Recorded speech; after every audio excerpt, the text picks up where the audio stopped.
This year, I'm doing a different kind of New Year's resolution. Instead of locking myself into, I'm going to do X, Y, and Z every day for the next year, I'm going to issue myself a set of social anxiety challenges that I need to start overcoming. The concept for this comes from the book How to Be Yourself by Hendriksen. And while she has no intention of this list being used as a sort of New Year's resolution, the timing of me creating this list is just too perfect to pass up. Now, the idea behind the challenge list is that the best way to overcome our social anxiety is to get exposed to our fears and prove to ourselves that if interaction goes poorly, the world isn't going to come crashing down around us. Now, that's obviously easier said than done, but we define each of the challenges and they can start out super easy. Additionally, there's no real deadline for this and there really shouldn't be. My only goal this year is to start it, and if I finish it, that's just icing on the cake. Okay, let's hop right into it. Overall, there are 3 difficulties to this list, and we'll start off by listing just my easy items first, and then I'll kind of discuss how I came to choose these items and how you can kind of choose your own. Number 1 is that I want to start streaming video games on Twitch. I think this is a great way to meet new people, whether it's other streamers or viewers, and it's a great way to get instant feedback on how I'm doing. I've actually already started this one, and I'm loving it. Number 2 is that I want to start saying hi to my neighbors.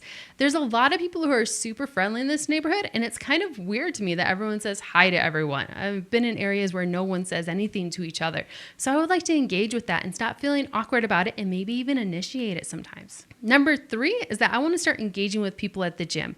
You know those gym classes where everyone's yelling at each other, getting each other riled up and ready to go and pushing themselves during their workout? Well, I'm the quiet person in the corner and I would like to start engaging with that and getting involved. Number 4 is that I want to start engaging with Twitch streamers via chats or start talking with people on Discord. I don't know why, but I can make these videos. I can put my face and everything out on Twitch for people to watch me. But when I am like behind the screen and I'm just typing it out, I have a really hard time.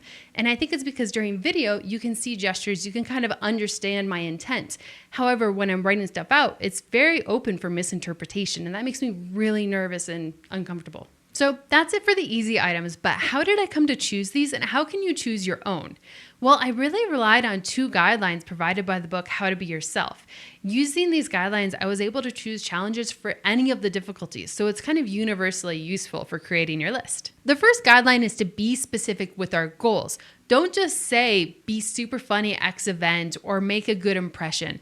These are really hard to check off our list. They're super subjective, and they can even make our social anxiety worse because now we're having to judge ourselves and judge how well we did to complete them. Instead, be specific. Say that you just want to go to X event or that you want to talk to 5 different strangers.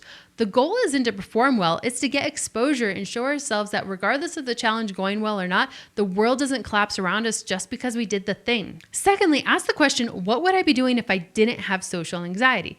The goal of this is not to become someone else, someone without social anxiety. Instead, it's to use these challenges to figure out who we are underneath the social anxiety. So ask yourself, who would I be without that anxiety?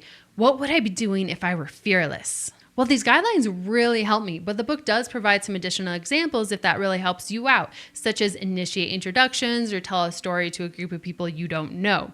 Keep in mind that these are supposed to be small challenges. They're used for kind of dipping your toes in the water, kind of starting to break down some of your barriers. So be sure you're not picking something that's not challenging at all. It really defeats the purpose. Okay, now before we hop into the medium difficulty challenges, we need to address the unique criteria that is placed on us for this section, and that is to drop our safety behaviors.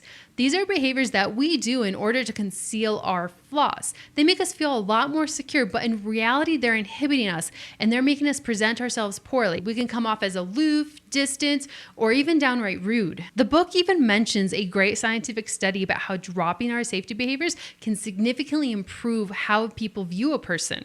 Now, instead of being labeled as aloof or snobby, that person might be labeled as approachable, friendly, or authentic. It's amazing what a difference it can make. Some examples of safety behaviors include crossing our arms, constantly directing questions away from us, or covering our mouth when we're talking.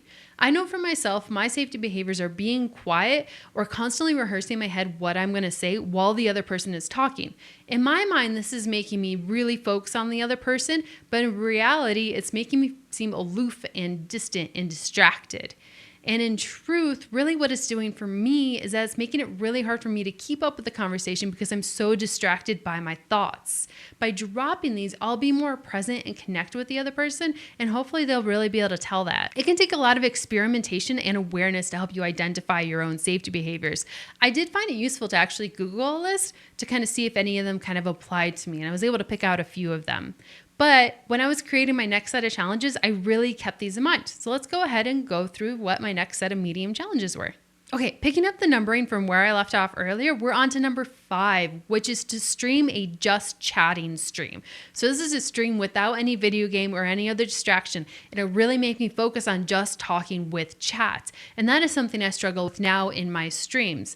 The nice thing about this is it'll really prevent me from engaging in any of my safety behaviors, which is being quiet, because no one wants to join a stream where you're just being quiet, and then being able to think about what I'm going to say while the other person is chatting. I can't see what the other person is saying until they hit enter. And at that point, I have to respond quickly. So it prevents me from engaging in either of my safety behaviors.